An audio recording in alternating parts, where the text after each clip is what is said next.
Hello, everybody, and happy Saturday. Welcome to my stream. Welcome back if you have joined me before as we sit here on our Saturdays and we plan or we journal or we do art or whatever. Just hang out for an hour and a half. If you're new here, welcome. Today, we are planning the first full week of April. I am coming back to work after a 2-week holiday. And April also marks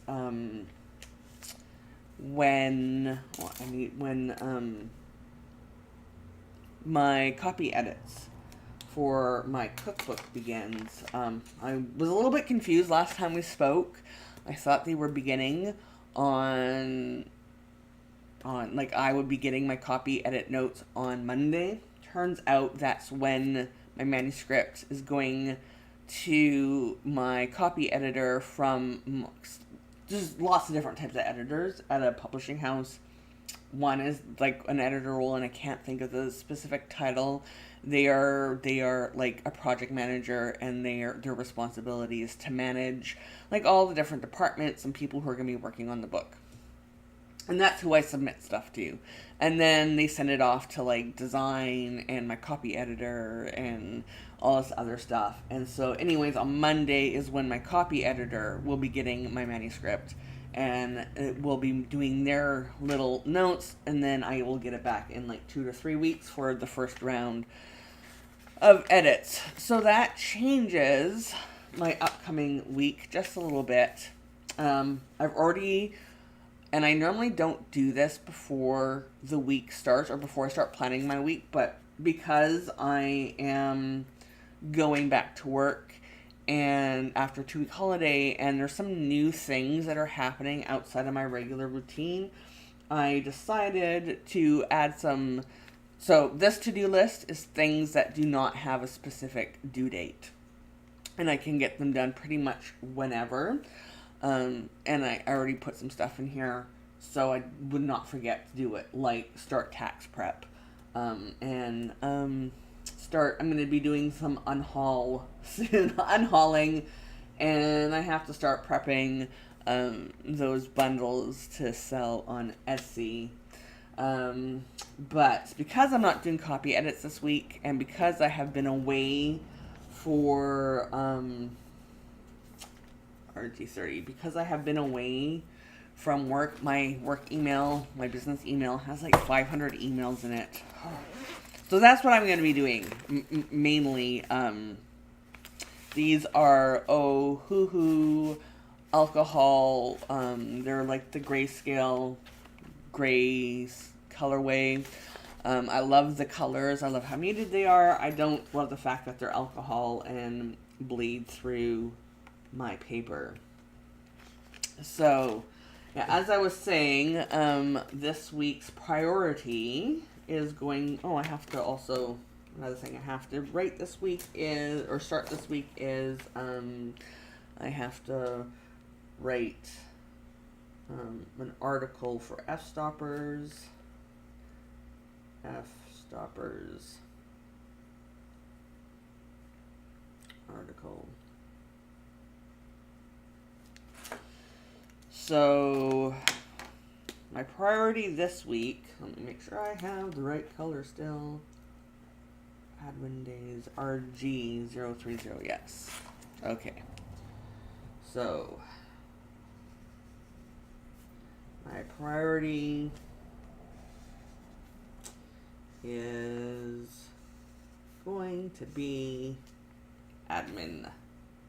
Catching up. And it's all going to be admin days. I have some shooting for a new personal project that I'm starting for Instagram, which I also have to set up this week. But it's admin stuff. Creating social media content for my own business is admin. And I really should have done that color on the Saturday as a different color, because that's life plan with me's. It's still admin. I have a different color for social media creation. Can't wait to do. There's a couple videos that I'm hoping to shoot this coming week.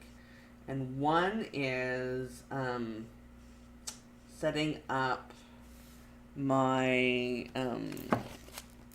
adding a new project to my project planner, my Hobonichi cousin, which is a food days thing. And what else? Oh, my March flip. There are some things that I'm very excited about to show you all when I do my flip. Priority. Catch up. And admin. So let's go. What other? So I'm also at the point where I have to start replenishing my food stores. And so there's some, I do meal planning differently than other people. I meal plan like a month in advance only because I always have like so many, a huge amount of pre-cooked meals in my pantry. And so, and when I get down to, I pressure jar a lot of my food. And when I get down to so many, like 2 meals or something, then it's time for me to cook it to replenish it. So this week there's like two meals I have to replenish for my pantry food supplies, and then I'm fully stocked again. That's it. That's all I have to cook this week, aside from my food days photo shoots, which is I have to make caramel and burritos this week. I mean, super easy, super fun stuff. Let me look in here, because I know I already started my to-do list for Monday.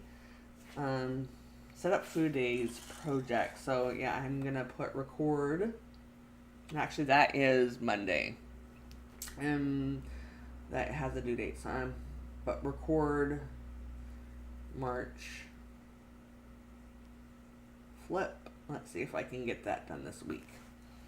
I find that if I have over 6 things, 6 to 8 is like the limit of what I can fit into a week on top of my existing deadlines. So yeah. Let's go and what else do I have happening this week that I need to put in before I get too far ahead of myself? Okay, so let me put in my reoccurring. Do I have a deadline this week? Yeah, I do. So deadlines is RG120.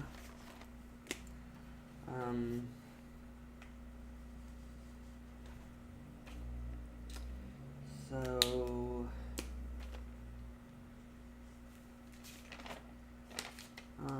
deadline. Shoot. Caramel. And then actually, instead of saying shoot caramel, I should actually be saying that this is instead of shoot caramel, I should be saying caramel shoot is due by this day, because it has to go post on Instagram on Tuesday. And Wednesday, by the latest, doesn't mean I'm going to be doing it that way. I just need to know that by Wednesday I have to have the burrito shoot done. Is due on Wednesday. And then gotta fill out the rest of this stuff.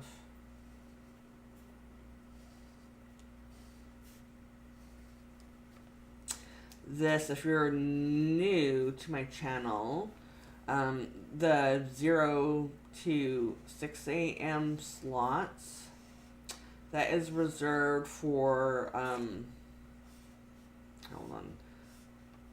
If I do a photo shoot, I record what I shot that day. If I'm doing recipe development, I record what recipe I developed that day. Just things that when I'm flipping through later, I can easily know where to look on my days for more information about that, or to be able to like work out timesheets, or etc., etc. So I also, if it's things like admin days, like I'm not working on client work or it's not dedicated to shooting, then I also write admin days in here. So Monday,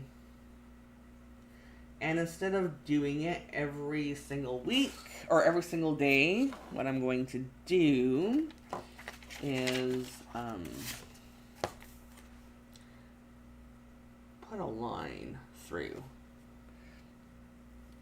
because it's easier that way. Make sure this is like, oh, that helps. Like, I can square this up on 2 lines. So, how has everybody's week been? Mine has been amazing. Oh, you can see my head. Mine has been amazing.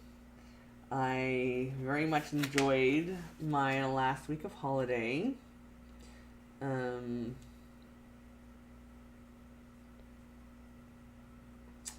I really didn't do anything except for I downloaded or bought, because it was on sale, Cozy Grove, after many people recommending it to me, and I've been enjoying that. I was catching up on some Animal Crossing. I finished the Lizzo Big Girls documentary, reality show, I guess is the proper word for it. Finished that this week. What else?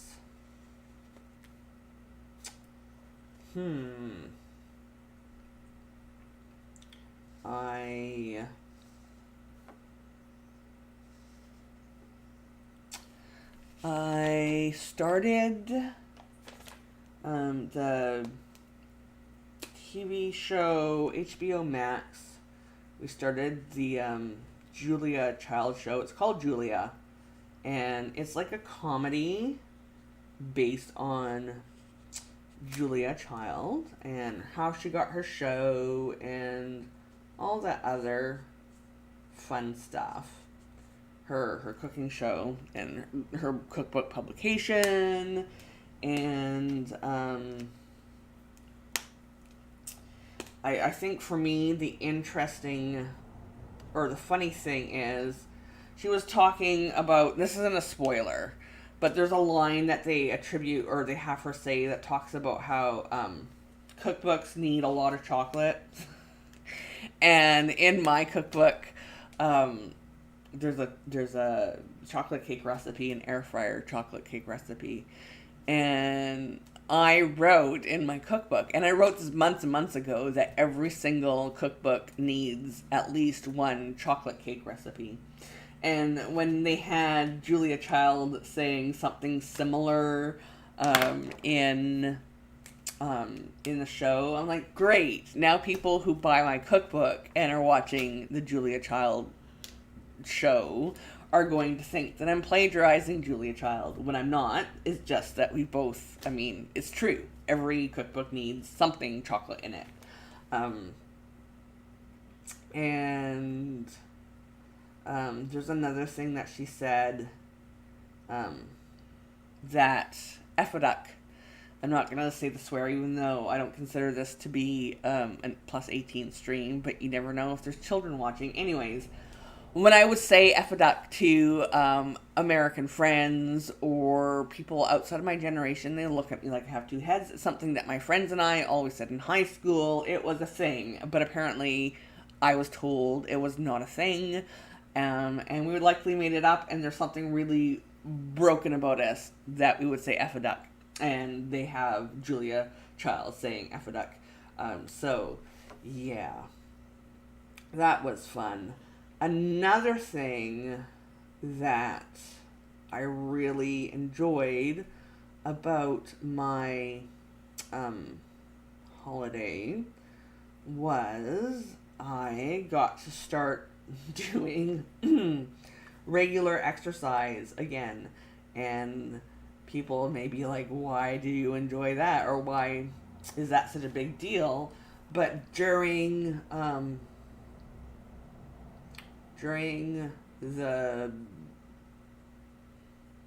once I signed my cookbook deal at the end of November, after writing the book and then like spending all day long recipe development and shooting and all that other stuff, I had no spoons left for exercise, and I love exercise. I mean, I used to be a dancer. I used to dance 6 hours a day. Being disabled, I'm not nearly, cannot do as much physically. I have found an app called BodBot that does adaptive exercises based on your abilities, and you get to tell it everything that you cannot do because of disability. You get to exclude whole entire like joints or parts of your body from the exercises routines. And if you have to skip an exercise or you can't do it, the messaging is really, really awesome. It's like no big deal. We hated that exercise anyways. And yeah, so during the process of doing my exercise or doing my cookbook, I could not regularly exercise. By the end of the day, I was done. I was in a spoon deficit most days during the process of writing and shooting for the cookbook. And yeah, so it's been really nice that I've been able to go back into exercise. I'm a big fan of joyful movement, and if like I like to lift weights. I like to do like gravity-based exercises. There's a specific word for it where it's basically just like to kind of do some, it's like strength training, but not like heavy duty strength. Anyways, I enjoy it. My partner looks at me like I'm crazy. They don't understand why I enjoy it. That's fine. So that's been nice. Yeah, so when I started it, I thought, well, I'm going to do 3 days a week because I haven't done it in a while and I need to get back into it. But the 3 days a week on BodBot is like 20 minutes worth of exercise, and it's not, I want more. I love, like, I could exercise hours and hours and hours when I have the spoon level. Another thing about BodBot, they ask you like how much energy you have going right before the exercises, and so if you're like really, really fatigued, they will scale back on how much exercise you do. So after doing like a week of 3 days a week, I'm like, this isn't enough. So now I'm doing 4 days a week, back to 4 days a week, and being back to 4 days a week after not doing regular exercise, because let me tell you, photography is exercise in itself. It's just nice.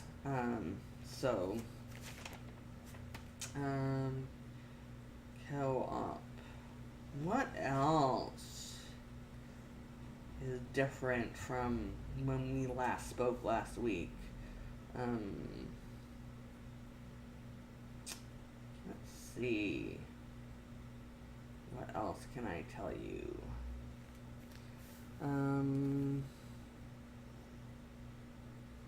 I don't know.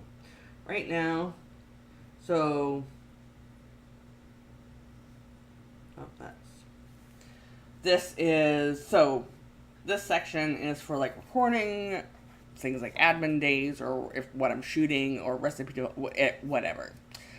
just to let me know what my week looks like at a glance. And then from 6 to 8 a.m. is things that I have to remember that are happening that day, either deadlines or deliveries or what have you. So, like on Monday, so these are deadlines, and then Monday, my groceries are being delivered. My milk is being delivered on... Milk and cheese gets delivered on Wednesday. Thursdays, my farmed goods get delivered. Fridays. I don't shop this week. I shop every other week now. That's another thing I have to remember, is when I was in principal photography for the cookbook, I went from having to do my grocery shopping every 2 weeks to every week. And now that I'm done the principal photography for the cookbook, I'm back to shopping every 2 weeks. And, yeah, I have to make a note of that, otherwise, I will forget. And I'm just entering, like, standing appointment exercise. A weekly write-in that I participate in. Job's journal live stream on Twitch is something I like to catch on Thursdays if I'm able. Next thing, I have to look back at it because it's been 2 weeks since I've had to do any of this. Yes, okay. Then, BG050, where are ya? Then, and this all depends on, sometimes I wake up at 8, sometimes I don't. But next, the first 2 hours, well, until 10 o'clock in the morning, regardless of when I wake up, that is my continuing education and prep time.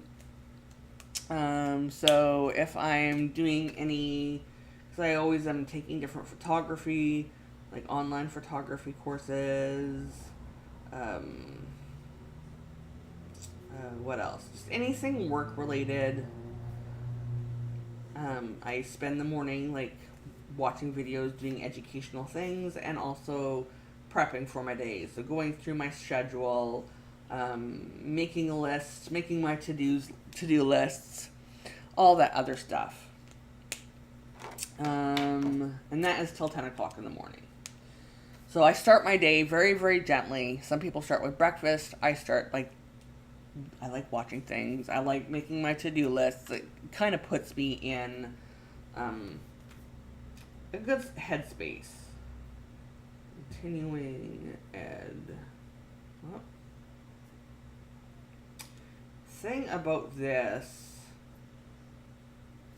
new desk that I have is the writing height.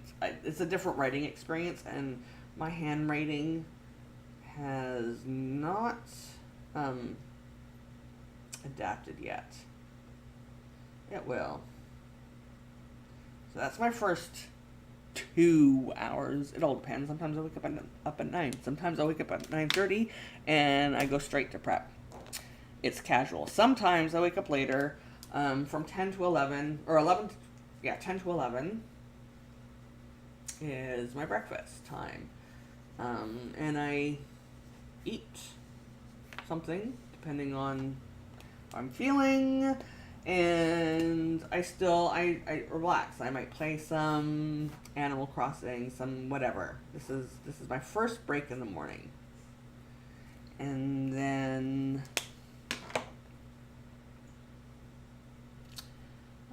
hold on. What am I doing? This. The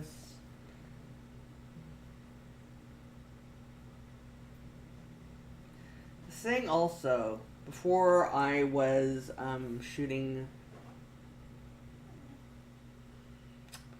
before I had all these deadlines, Mondays and Fridays are standing admin days, and then Tuesday to Thursday is variable, it all depends on if I have client meetings or if I'm shooting or whatever. Sometimes I have to like forego a Monday or Friday admin day for a client shoot, whatever.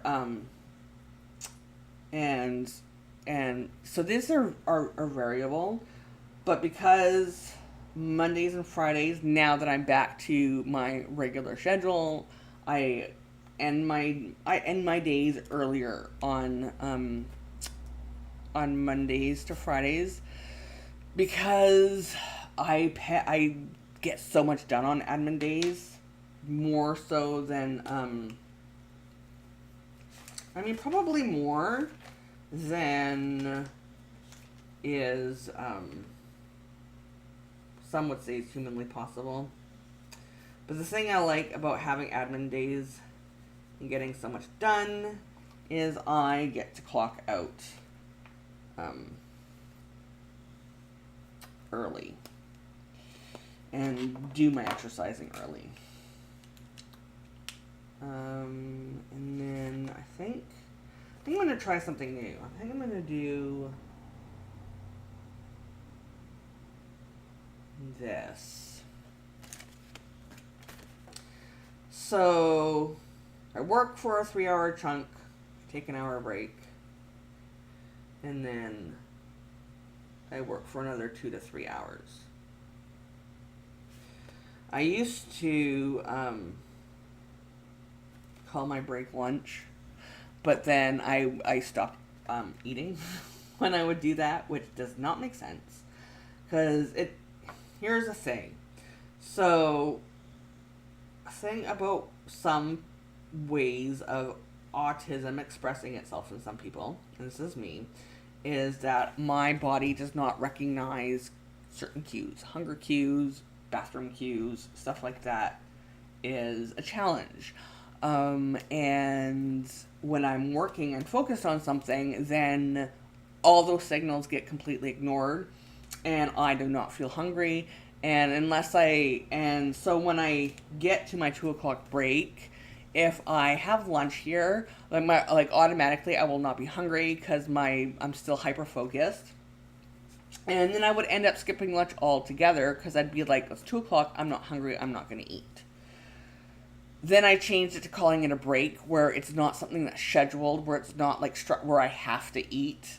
And so if I call it a break and then allow myself to relax for half an hour, and then all of a sudden I can feel that I'm hungry, and then I will eat. And I get my lunch. But if I label it lunch, yeah, again, because it's like, well, it's 2 o'clock, I check in, oh, I'm not hungry, so I'm not going to eat. So I'm just going to go continue working. It's a weird trick I have to do to trick my OCD and my autism and just my autistic brain, but it works. If you have similar issues, maybe that will work for you too. I don't know. Social media creation. CG020.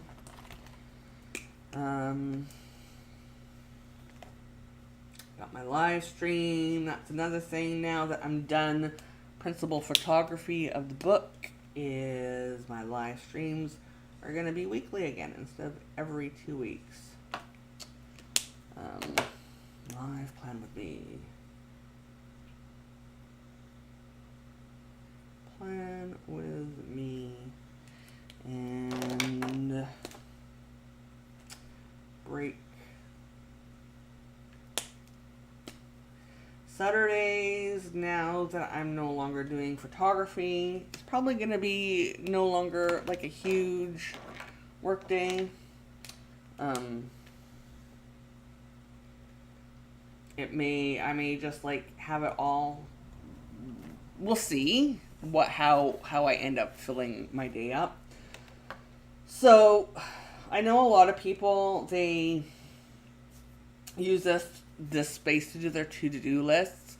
What I use the weekly spread for is to like record like maybe from 11 to 2 on Monday. All I do is answer emails. So I will put an admin, like I'll color this block in and label it admin email. And so it just allows me to quickly at a glance see like what overall category of tasks I'm spending my time in, because my to-do lists are too long to put in here, and then my days is where my to-do lists live. What else I have to add to my week? So where are we going to here? Body check-ins, CG, nope. GG020.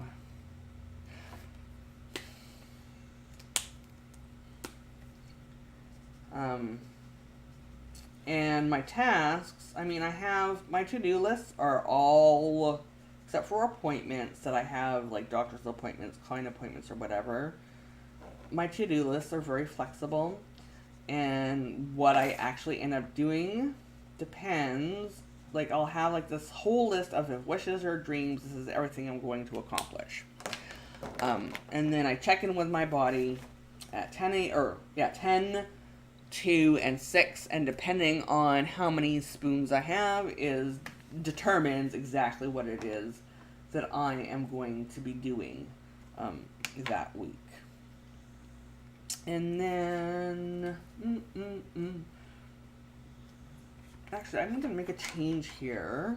I have to put Wonder Years here. And Ghosts is finally back after a very long break. Gotta watch that tomorrow. Okay. Next, I block what shows need to be watched on what days before they disappear from the Canadian streaming stuff. Because there's some Canadian streaming things that are, unless you're a cable subscriber, you can only stream it for the 1 week after the show airs, which is a bunch of baloney. But yeah, I have to record that stuff. So I don't forget. And that is until 10.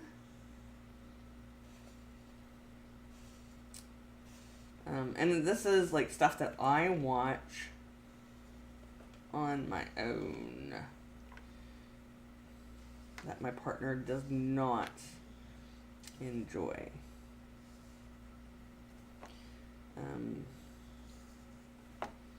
We watch stuff together, but later on at night, once we put the dogs to bed, our dogs are like children. They have bedtimes, they go in their kennels, and we go to bed. We have beagles, and beagles really need to be kennel trained. They just will not calm down enough in like your human bed to sleep. They love their kennels though. Our beagles are litter mates, and they've slept with each other from womb until they're no longer with us. They'll be sleeping with each other. We have a big, huge kennel that both of the dogs fit into. Okay, my TV schedule. I still can't believe. Okay, so Monday is Coroner. I think this is almost done for the season. Almost. That's CBC Gem.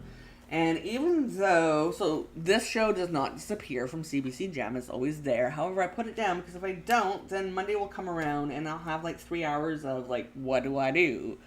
And I'm like, this will let me know. This is what I do. And then,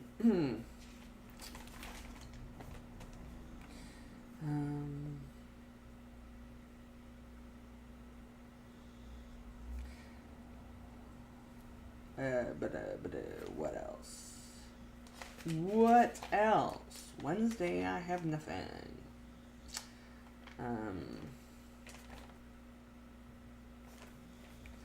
Canada's Got Talent, people. If you're in Canada and you're not watching it, you need to be watching it, let me tell you. It is good. And so far, I mean, we'll see. but so far it is escaping the racism that plagues America's Got Talent.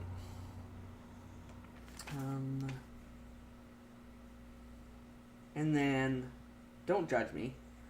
I watched The Masked Singer on Thursday, and so far the controversy has not happened. And here's the thing about The Masked Singer that really, really bothers me, is they do some really, really creative editing. Like, there's like the first round where they, for different groups, like group A, B, C, and they record the first round of A, B, C all on the same day. Same with the second round. However, they air it with like on out of order of filming sequence, and and they do like creative voiceovers with Nick does is like, so on the last week episode so and so was eliminated, but that is added after the fact, before it goes to air, once they've recorded all the things. And they expect us to not notice that, like, round one of Group A happens, and then we're, like, 5 weeks later, and we're on round one of Group B, and they're wearing the exact same clothes and hairstyles and everything as round one, but 5 weeks later, and we're not supposed to notice. Is like this whole thing, and they treat it like, oh my god, it's been like 5 weeks later, and here we are doing this again. And I'm like, you have to stop treating the viewer like they are imbeciles. And this is what had me thinking that, because we all know what happened on the first night of filming of round one, and there was whole kerfuffle, but that hasn't happened yet. It hasn't aired yet. So again, this has to do with the creative editing and airing, is they're waiting until probably round one of the third group of singers before having the big, huge, horrible person on the show that caused so much controversy just to get people watching. And acting like we're not going to notice this is happening. Sorry for the rant. But it really bothers me that they treat us like we don't notice that they just film that. So, whatever. It's baloney. Okay. I hate spoilers, but I really, need to talk about this week's Station 19. Something really horrible happened to one of the characters. I'm not going to say what, because spoilers. But something bad happens at the end, and I'm yelling at my TV screen. I don't want like YouTube to suppress this video later, but it starts with a K, and it has the word ill in it. So K ill him. I'm yelling at my TV because fight. Whatever. And then it happens. And I'm like, well, I didn't mean literally, but it was shocking. And I need to be able to talk about it outside of my partner, who had their headphones on because they were playing Flight Simulator, and because they hate Station 19, they used to be a paramedic with a fire hall, and there's just so many things about the show that, like if you're a doctor, you can't watch medical shows. I cannot, anytime there is a camera in something. I was watching Pretty Hard Cases, and they were doing, like the surveillance shooting, and they had a telescopic lens that was maybe 105 millimeters, and they're like shooting like across the street. They would need to have at least a 500 millimeter lens for anyways, that stuff, I can't watch that. I'm like, that's not real. That's not how it would look. You have a whole entire camera lighting crew. You could at least get that one small detail correct. They're like that with Station 19. Even though it's not at all about fires, it's all about drama. It is all about the drama and the people. But yeah, the end of this week's episode, that was a lot. And I've never yelled Kate him at a TV before, and then it actually happens. Well, we don't know for sure that it's actually happened, but it's highly suggestive, and it's nobody that we care about or nobody that we know that is the person who is on the receiving end of the fisticuffs, who's lying on the ground dying. But it was shocking. I was not expecting that ending at all. Nope. What else? Oh, next. Next. CJ. Seriously. Let's see. Can you see how, it's more than just ghosting. It's bleeding through, and once I color on this side with the markers, it's going to mix. It doesn't look too bad when...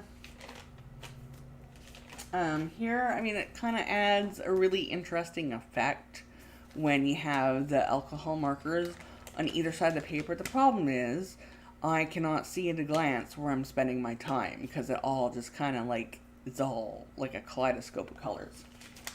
So eventually I'm going to outline the blocks because it's easier. It's a compromise between muddy and not being able to see, even though it looks nice, and this is just too dark for me with the Tombos.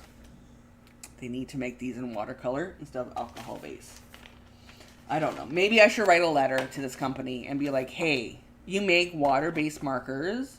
Is there any reason why you cannot do these grayscale, very low pigmented colors in watercolor? Please and thank you, because these are great. Other than the fact they're alcohol based, and alcohol based, even it goes through even heavy paper. And I can't use these markers at all in my Hobonichi cousin. It more than with whatever paper, I can't remember the word for it, that's used in the Jibun Techo.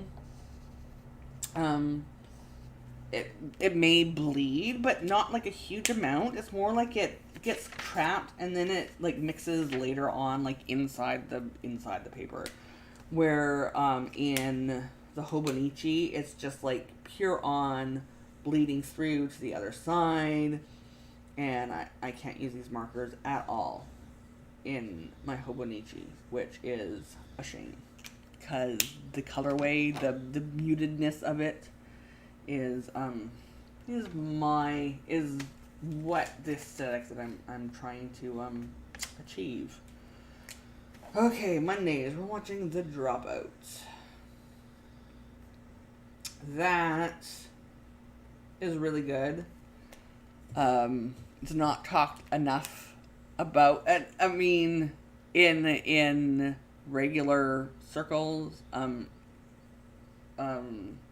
neurotypical circles, is not talked about enough about how Elizabeth Holmes is definitely autistic. And it kinda... There was a thing that... I can't remember what episode... What was it? Last week's episode? I don't know. There was something that she gets really stuck on.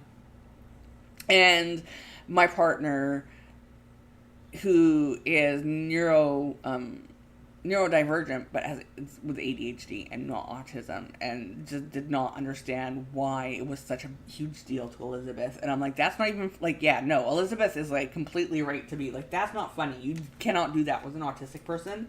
You just can't. And I wish I could remember what exactly that thing was. Because, yeah, it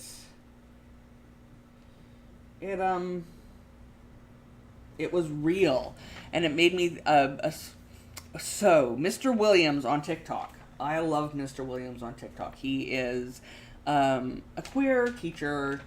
I don't know where, and he did a video the other week about joking at story time. Like, I think he was like reading the Very Hungry Caterpillar or something, and he was pretending like he was doing a wrong title, and the kids were like all laughing, like, no, that's not the name of it. And one kid laughed so hard that they pooped their pants. But he is doing this and acting all funny, and I'm getting so much anxiety because it's not funny. You cannot joke. Like, if I was his kindergarten student, my autistic self, I would have had a meltdown, and I would still have a meltdown. Like, I still have that overwhelming anxiety. It's not funny. Like, jokes that are like gaslighting for like that are denying reality, like that are like, it's just not funny. And as he's telling the story, I am getting so overwhelmed and so worked up. And it was like one of those things where it was like, it's like breaking the rules of reality. You just cannot do that. It's not funny. There's just some things you don't joke about because it's not funny. You're giving me anxiety. Yeah.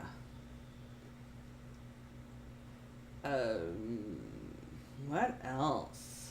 Yeah, so I'm not editing this week after all, like I thought. That's weird.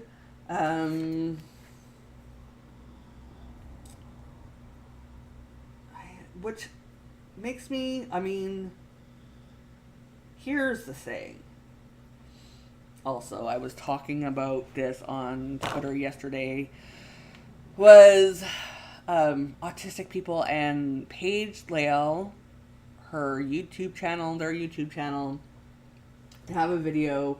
I think it's about signs of autism, or how autism presents itself in people who are assigned female at birth. Because there are some differences, and it's based mostly on the way that we are socialized, and autistics are mimics. We have to see how other people behave in a situation to know how to behave. And ways that it translates is autistics are extremely creative. I mean, some of the biggest advancements and stuff in the world come from autistic people. But we are creative within rules. We have to know what the rules are in that creativity before we can do it. It's one of the reasons why I thrive as a photographer, is because there's science behind photography. There are clear steps to take to be able to produce certain effects and images and all that other stuff. But I was talking about how writing for me, which is really, really weird because, hello, part of my job is getting paid to write, is that this cookbook was really difficult for me because I was given a lot of creative freedom. I didn't have an art director telling me how the images need to be shot for layout. So I had to kind of like figure out like how I can shoot things so that there's diversity within the images, not knowing what the final layout is going to look like. And also like what is going to be in the book. And it was difficult. It's like, okay, well, creating something from nothing.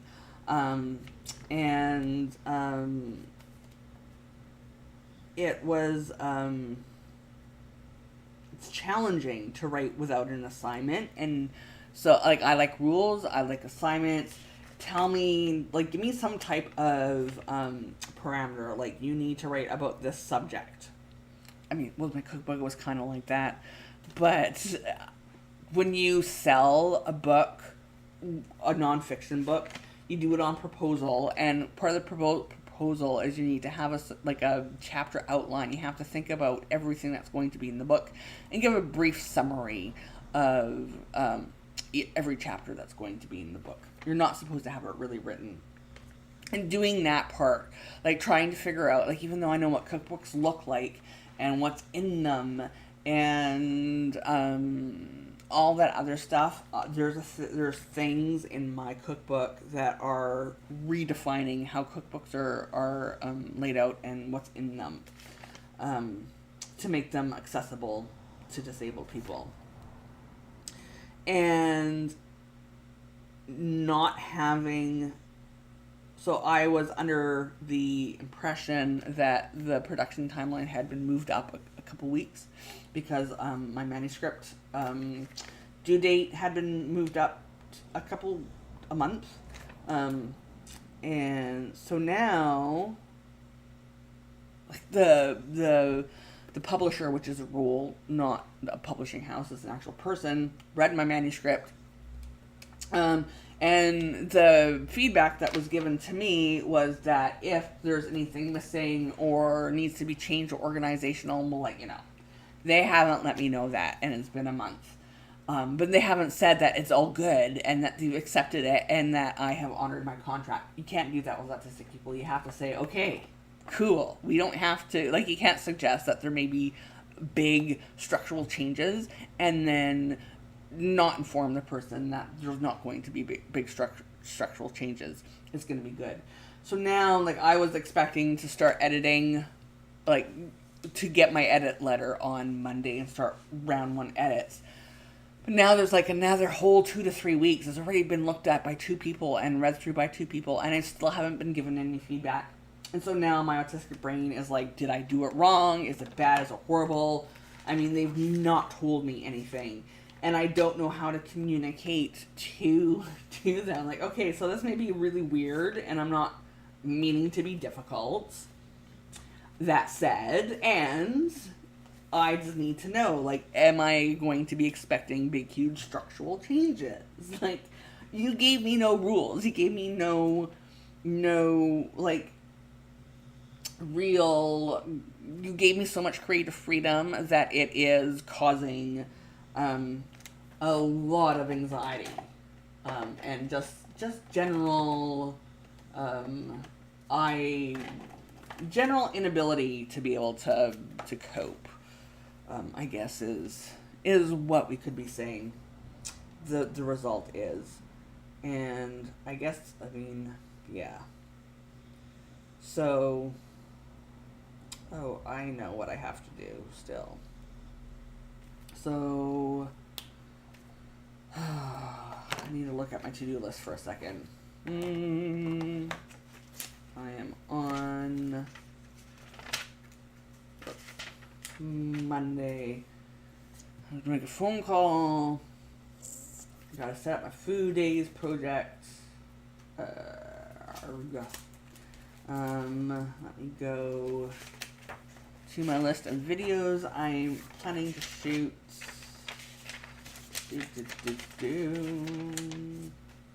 See what I've already... Histology set up. I already published that. I'll put the date on that later. Oh, I have to do the system review. So there's some changes. Set up food days and unhaul. Ooh. Can I shoot 3 videos this week? Or do I do my quarter 1 next week? That's the thing. Because the food days, I have to do that on Monday tomorrow. And that's going to be a while. And that's going to be a video I record tomorrow. Because I have to post my first food days image on Instagram on Tuesday. Okay, so if you did not watch last week, I think I talked about that, is now that I am in between personal photography things, it's like I need something to... I need to be able to have... I have to shoot for social media again. And coming up with post ideas is kind of difficult when I can't show images from my cookbook and I can't show client work for a lot of different reasons. In commercial food photography, like, there's an embargo because they have the licensing rights and it's for them to make money and not for you. And it can be very difficult. And then once their usage has expired according to the licensing terms, then you can use it. So there's like this big gap. So food photographers, to be able to market themselves on social media, they have to be constantly shooting personal projects. Figuring out what it is you're going to cook and shoot can be difficult. And so I've decided, and I'm not going to do it every single day because I don't post to Instagram every single day on my business account. But I've decided that I'm going to do a personal project, and it's going to create 3.5, 4 years worth of social media content for me. So every single day of the year, there's like a food holiday. And some days there's multiple foods that are celebrated on that day. And so what I'm doing is like 2 days a week, I will be sharing two of like the food holidays for that day. And to track it all, because there are over 400 different foods to photograph eventually. It's going to be a new project that I add into here, into my project planner. And so, yeah, it's just basically have to figure out what I'm shooting for the next few months. And then, just write it out so I know. And then eventually it will be put in the, there'll be like shopping lists again and stuff. Oh, my dog did this. One of my dogs did this. I made the mistake of leaving my planner on the couch, and my dog ate it. So yeah, I have to do that tomorrow. Set it up while also making caramel and shooting it for Tuesday, while also catching up on email and a few other admin things because I have not opened my email in 2 weeks. So that's pretty much my tomorrow is done. I also want to record my March flip this week. Will I be able to record and edit 2 more videos this week when I also have other things to do? Highly unlikely. Can I put it in here? I gotta start. Oh, yeah, I already have start taxes. I gotta write an article, start sticker bundles, and that's going to be a recording as well over days as I'm doing that, so you can all see what I'm unhauling in case there's something you all want to buy. So I was doing this. So yeah, I think this to-do list just because it doesn't seem like a lot, but when you think about starting a new project, having to write an article, having to do some photography, those things take time. I mean, my videos tend to go on the long side. I don't have the patience. My brain is not structured to record something, and then I hate editing video, let me tell you. It is my least favorite thing to do.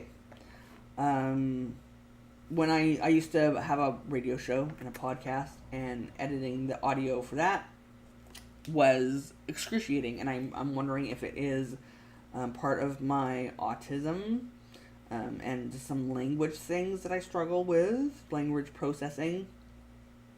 And I also have aphasia, and it hurts my head. And so I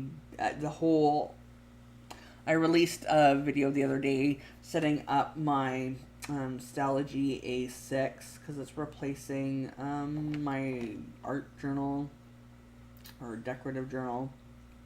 And originally I thought, well, maybe I will record it and then I will speed it up and do a voiceover. But by the time I got there and I'm looking at it, I'm like, no. I do not have the mental capacity to do that. So yeah, my videos tend to be on the longer side because I just don't have the mental ability to speed it up and do a voiceover of this is what you're seeing, because I would have to watch it 10 times to really get it into my head. This is what is in this video, to be able to just talk along with it and say what I need to say without it being scripted. And it would take probably 3 weeks just to do that 10-minute video. And so, sorry, but my autism requires that I just do it the length of time that I do it. I also have decided that I'm just gonna have to use the YouTube caption system. I was I was transcribing the videos and then adding closed captions on top of the videos because I have friends who are deaf and hearing impaired that they required that, but again, it would require so much time editing, and so my next few videos don't have that.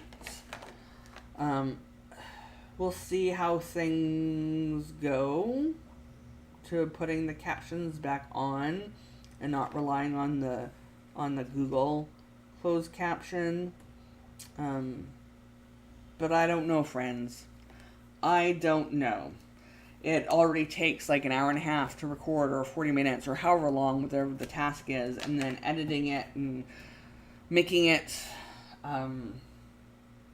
ready for YouTube and encoding it for YouTube, because I record via OBS and there's like I have to do stuff. And it's work.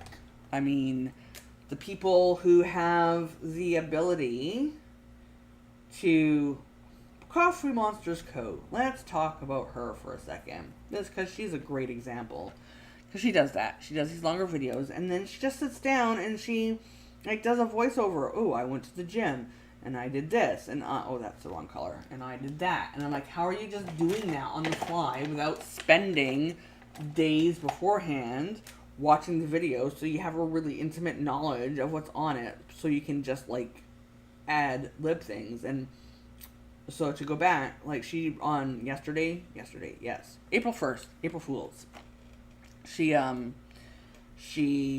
did a really hilarious video about vertical planning, a vertical layout. And I thought she was serious until halfway through, and then I looked at the day, I'm like, oh, wait a minute, this is probably an April Fool's. And she confirmed it at the end. But she just did this video and sped it up, and it was 3.5 minutes or whatever.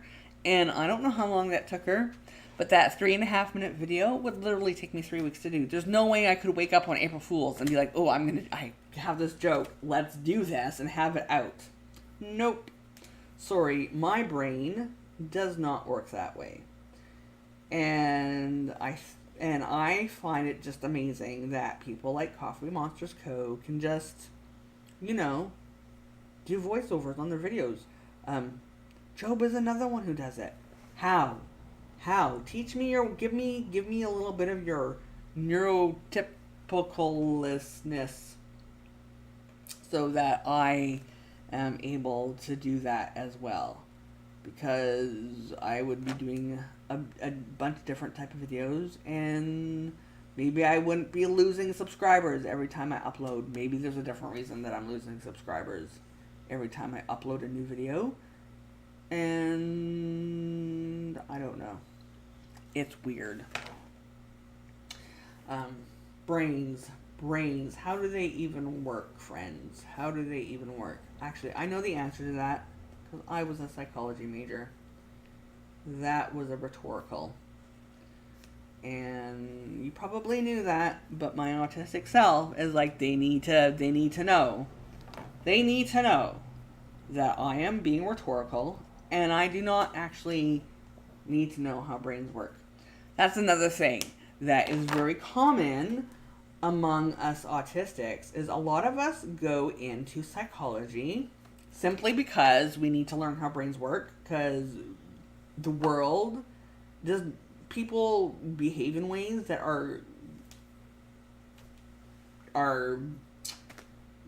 beyond comprehension. There's no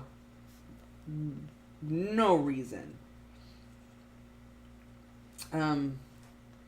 Another funny story, which led to, again, not having rules. This is a very typical autistic experience, because and this goes back again to not being able to do voiceovers, because I have to spend so much time structuring it. How do I do this?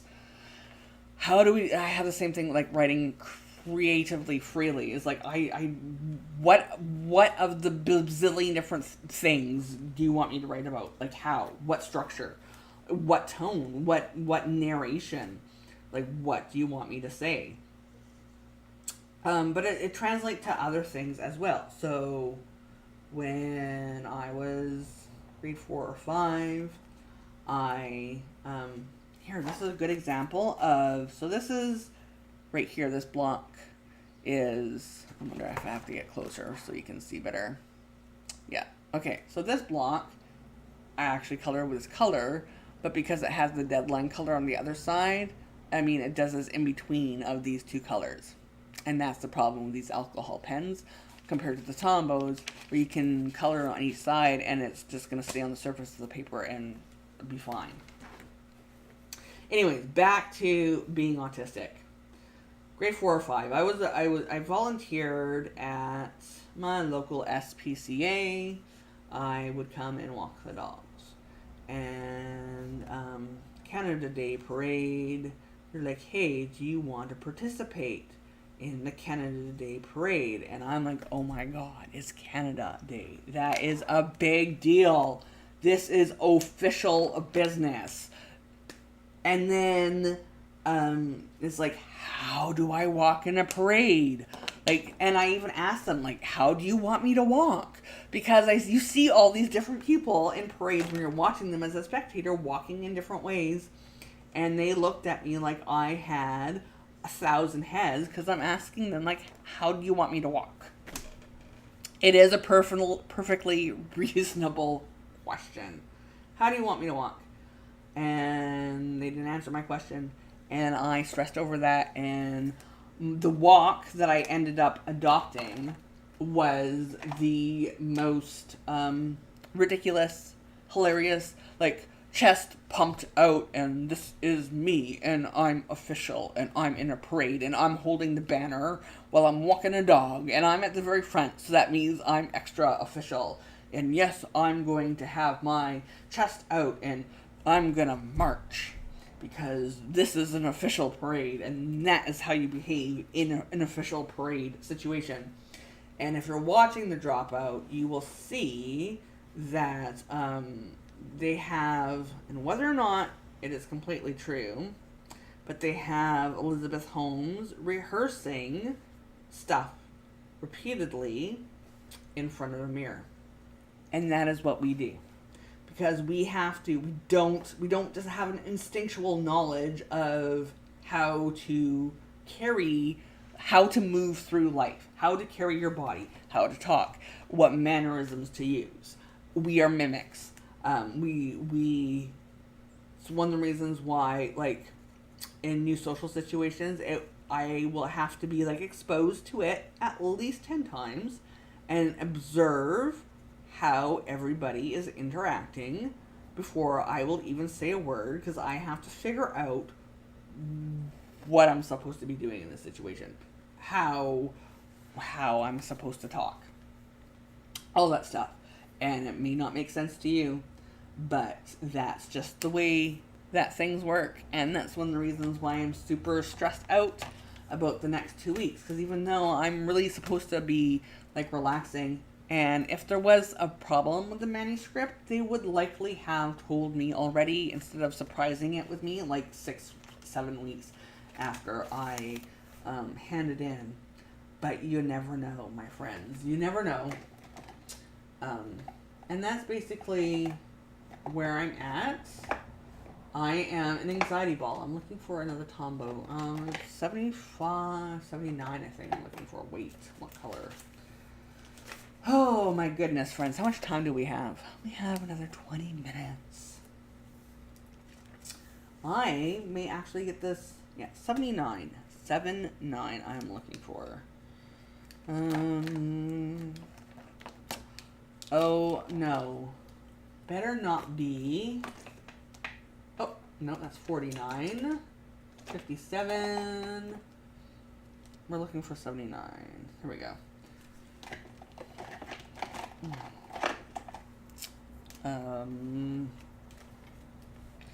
Yeah. My head. So yeah, new desk. And I love this desk because when I'm not on, so this raises and lowers, so I can use it as a standing desk or a sitting desk, whom I can't stand because of my spinal cord tumor for long enough. But it also, like, this, oh, you know how drafting, okay, I'm not going to do it because I'm going to slide everything off, but I can move it so that I can use it as a drafting table, and normally, but I don't have as much surface to write on, and to be able to show you the camera, so you're seeing a lot of my head today. See, ooh, there's my head. Yeah, that's happening a lot in this stream, and I might have this happen during videos. Here we go, there's my head.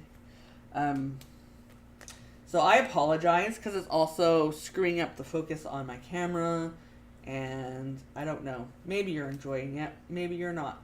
There's lots of you watching, but nobody has said anything yet. Say hi. Say hi.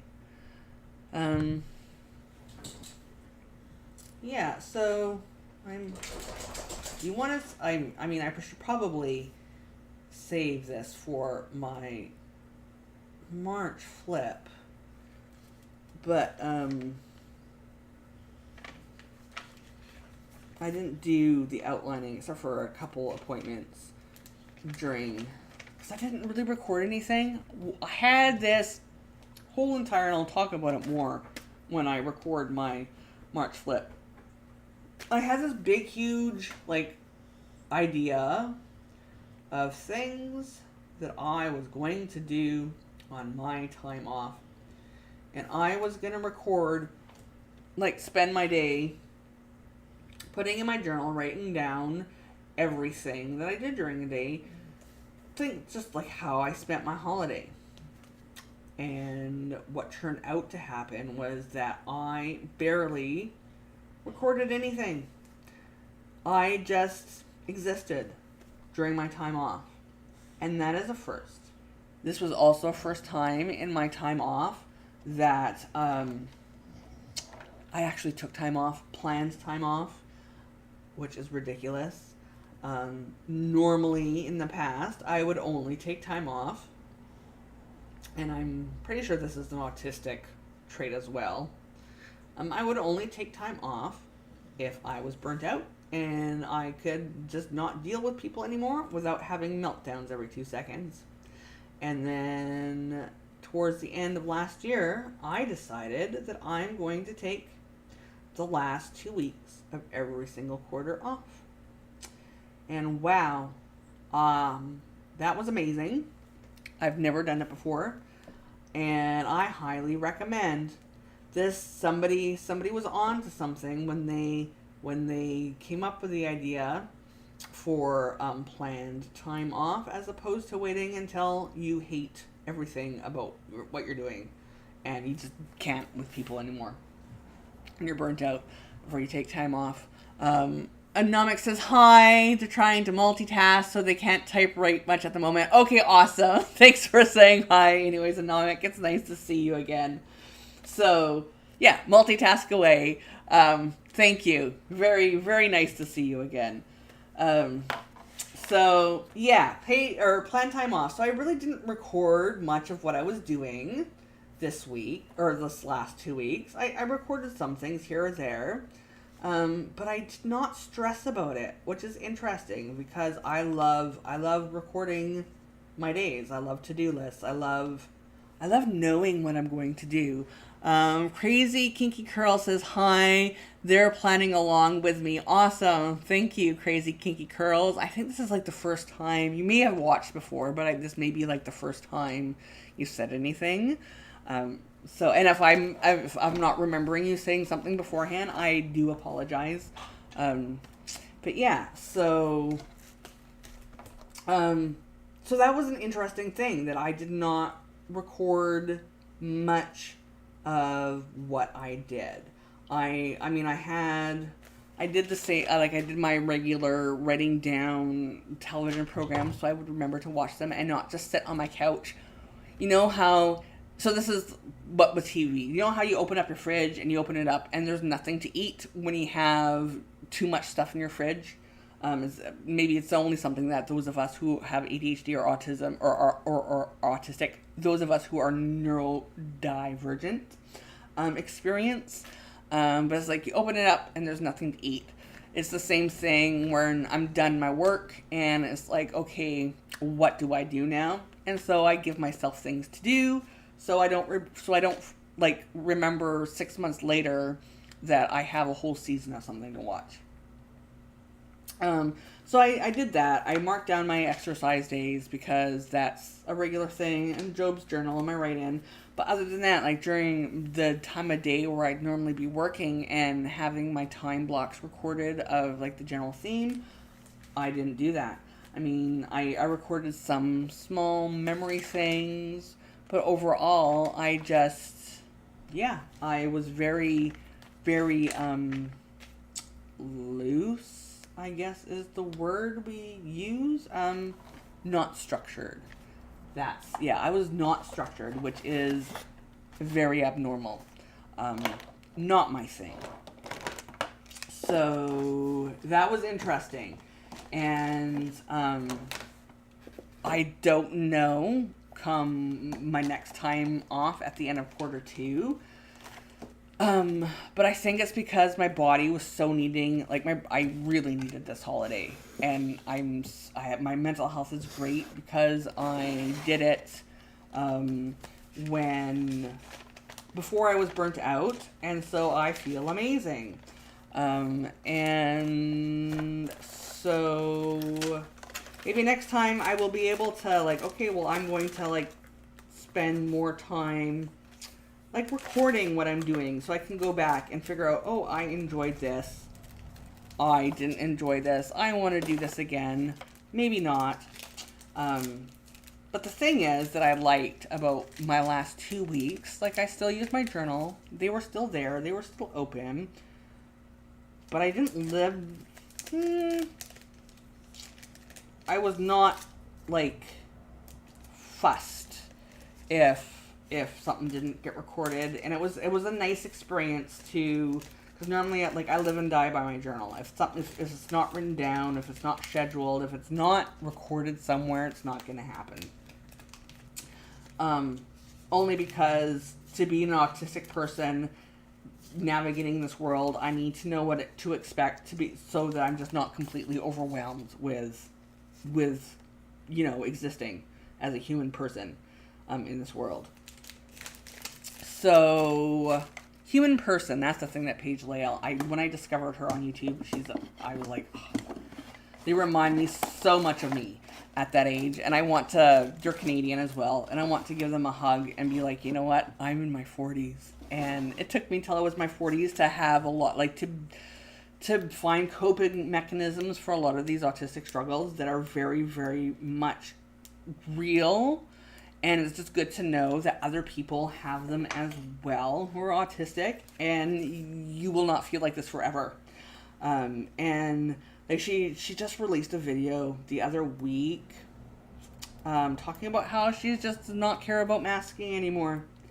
And she's just gonna be Paige and stop masking. And I'm like, yeah, you do that. Because when I decided when I was in my late 30s and I decided I wasn't going to mask anymore, that was the best mental health decision ever. Crazy Kink Curl says that they are new to my channel and they enjoy watching planner videos. Awesome. Thank you. Welcome. Glad you're here. I gotta move this out of the way. So yeah, I feel like I want to write them, because they get a lot of hate, especially on TikTok. A new follower. Awesome. Thank you, Crazy Kinky Curls. They're moving away from posting on TikTok because they have a lot of, TikTok is cruel. I mean, I have a lot of cool videos, but it's also people calling Paige a fake autistic person. You don't seem autistic, you don't look autistic, all that baloney. And a lot of it is because she did a really amazing job at masking. But masking literally kills people. Anomic is also saying welcome to Crazy Kinky Curls. Yes, big welcome. So I feel like I wish I had like a mailing address for Paige or something. I mean, I could probably like shoot them a email or something like via YouTube's messaging, but that just seems creepy to me. Unless someone specifically says you can reach out to me, message me. I mean, like if people wanted to message me, I have a website and my contact information is on my website, and they can do it that way. Or leave a comment or whatever. Like that kind of stuff is normal. Sliding to people's DMs is creepy. Okay, I have to make a caveat. Like, people who are marginalized in similar ways that I'm marginalized, they will slide into my DMs on Twitter asking for resources and whatever, and that's cool. If somebody were to slide into my YouTube DMs and be like, hey, I need resources on either this autistic thing or this queer thing or whatever, I'd be like, yes, I am happy to help. Sliding into my DMs for other reasons, that could be creepy, harassment, stalkerish behavior, and I put this down too low, so I can take this off. So I'm sure Paige, because they've been commenting a lot recently about how people on social media have been really, really crappy towards them, and accusing them of like faking it, not real. Anyways, so I just want to be able to tell, because I mean, yeah, there's a lot about Paige's experiences that they talk about that are just like 100% I relate. Preach. These things are not, you're seeing my head again. Sorry about that. I think I need my tweezers again. So maybe they might appreciate it, but also I'm old. I mean, Paige, I have both my children are older than Paige's. So that's a whole other layer of creepy. But yeah. So if somebody wants to reach out to Paige Leal and say, you know what? The fact that you're deciding right now, when you're in your early 20s, that you're not going to mask anymore and you're just going to live authentically 100% who you are, and people either have to deal with you as you are and love you for who you are, or they can go and they can suck it. They can not be a part of your life. And you are way ahead of the curve, because it took me until I was in my 40s and 7 years of trauma therapy, legit trauma therapy, to be able to realize, you know what, masking is to make abuse of people happy, and it does not make me happy. It does not make my life better in any ways, and in fact, it has a negative effect on my mental health. So the fact you're realizing this now, way to go. So, yeah. It's just, yeah.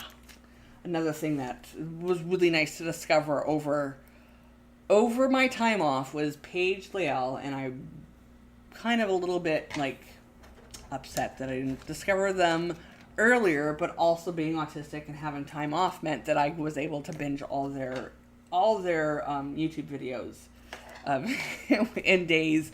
And after it happened, I said to my partner, how did that happen? Like, I ran out of things to watch. And they're like, yeah, yeah. And they joked, like, the sarcastic, I wonder how that happened. And then it's like, oh yeah, I know how that happened. My hyper focus took over, my OCD, but in a not destructive way. I have to check in with my body. I am still at a 2. Had a pretty crappy sleep last night. I should probably record that. Crap sleep. I woke up this morning with a migraine. I do not like when that happens. And the fact that I'm recording is not like, wow, a big deal, because I live with chronic migraines, and if I let a migraine, it's not let. But yeah, they're migraines, that type of pain, it happens so often, it's like it's background noise, even though it's painful. But I still need to record it for my next doctor's appointment. I go back and I put it in my health journal, the days that I had migraines and frequencies and stuff, so we can figure out what can be done to prevent that What else do I need to do? Do I want to do? I know. We'll do this last little bit. We have about 6 minutes before we have to say goodbye, before my camera, because I use my photography camera as a camera for these streams. And there's about an hour and a half to an hour and 45 minutes of battery life when doing a live stream on the mirrorless before it dies. So yeah, we have about 5 to 10 minutes before we have to say goodbye. What am I looking for? What color? Green. I guess yellow. So tomorrow, crazy kink curls. How were you diagnosed? I'm 30 and I feel like I should get evaluated, but I don't think that it would be worth the stress. I was diagnosed in my 20s. Oddly enough, the reason why I was diagnosed is because I was doing my degree in psychology and we were learning about autism. And I was like, whoa, wait a minute. So the fact that I didn't speak until I was 4 years old and I have all these difficulties in social settings and I have clear black and white. Anyways, there's a lot of things we were learning about autism. And back then it wasn't autistic spectrum disorder. I was diagnosed with the Nazi name. Asperger's was what I was back then. But yeah, that's how I became aware. And it caused me a lot of problems growing up. It still does. I still have situations, but I'm now at the where I'm like, I don't care how you feel about me. This is how I am. Deal with me. I've had to deal with you all my life. So my diagnosis was basically saying to my doctor, oh, hey, I think I am, at the time, it was, I have Asperger's. Can you send me to a psychologist for evaluation? And when you're an adult, and it's not really all that stressful, though, because they just ask you a bunch of questions.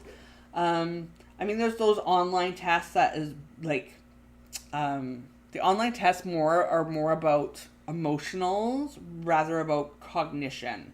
And autistic is more about, like, you have emotions, like you react a certain ways, because of how the way your brain, cognates, thinks, processes, how you interact face with the world. And so a formal, autistic evaluation, sure, it will explore some of the ways that you react to those situations, but it also explores more about your thought processes. And also, part of it is to eliminate whether or not your neuro divergencies have to do with other things, like maybe generalized anxiety disorder, OCD on its own instead of as a subset of autism, ADHD, because there's a lot of diagnoses that with overlapping symptoms to autism. But yeah, so it's basically you sit with a specialist, they ask you questions, they observed you in different situations, they watch you for stimming, because a lot of autistics stim and they don't even know that they're stimming it when they're put into certain stressful situations. When Paige was evaluated, but this was also, she was 15 or 14 when she was diagnosed, 15 I want to say.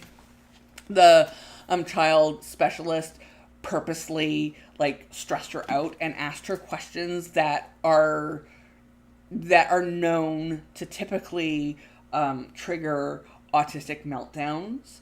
And she would have those moments where she would just fly off because you're overwhelmed, like trying to explain to somebody who is neurotypical what it feels like when something is triggering that thing in your brain that you just explode because it's just so pain. You just have to explode, and you can't control it.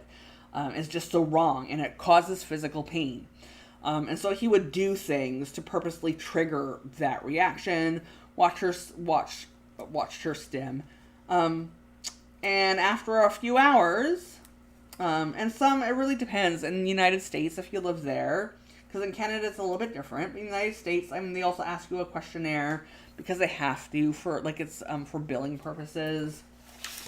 Because it's just different in some ways. But it's basically you answer some questions. The psychiatrists make some observational analysis, and you get your diagnoses. Being self-diagnosed is perfectly legitimate, because if you're an adult and you're being diagnosed in adulthood, the benefits of being diagnosed in adulthood would be to get workplace accommodations or school, like if you're going to university, college, trade school, whatever, is to be able to get accommodations. Like maybe you work at home more.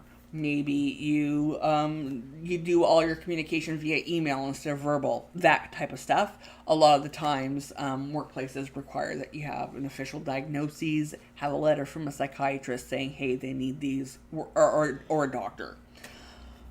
So unless there is something you need specific accommodations for, then it's up to you whether or not you seek out a formal diagnosis. I can say from my own personal experience, having that formal diagnosis, a lot of things that I was depressed about, a lot of the things that I had poor self-esteem issues about, they didn't go away, but I felt immediately better about myself because I finally understood why I'm an alien and why I am a weird person. And I'm not weird. I just have my brain is literally wired differently. And it interprets the world in ways that are different, and they're not better and they're not worse. They're just different. And it was a relief.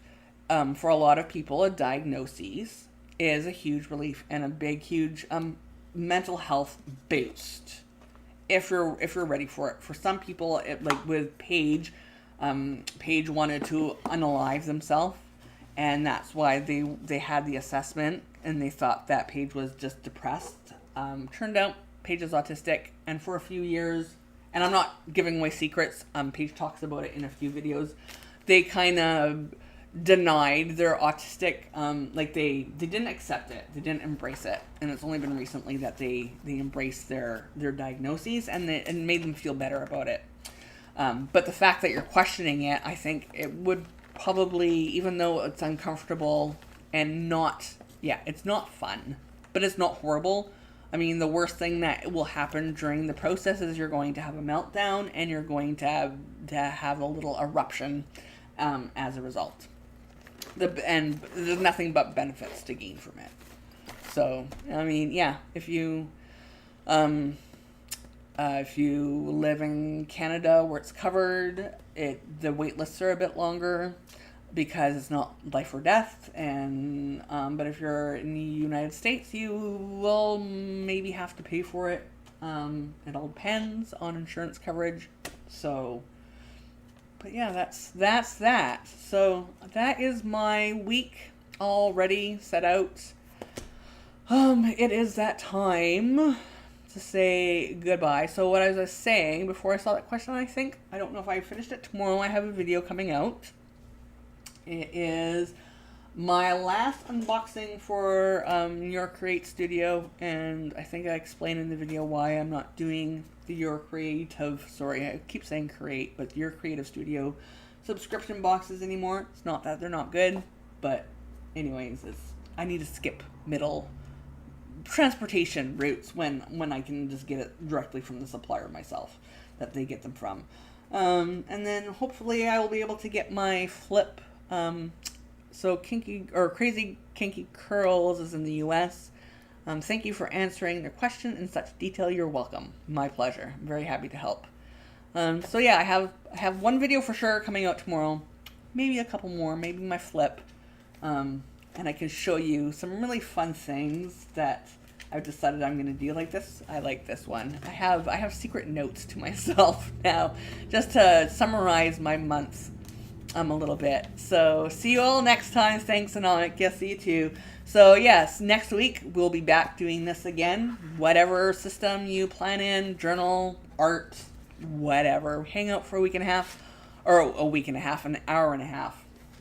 Every single Saturday at 1 p.m. Pacific, 9 p.m. now British Daylight Time.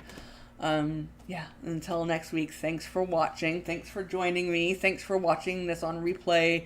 Like, subscribe, hit that notification bell, all that good stuff. Bye.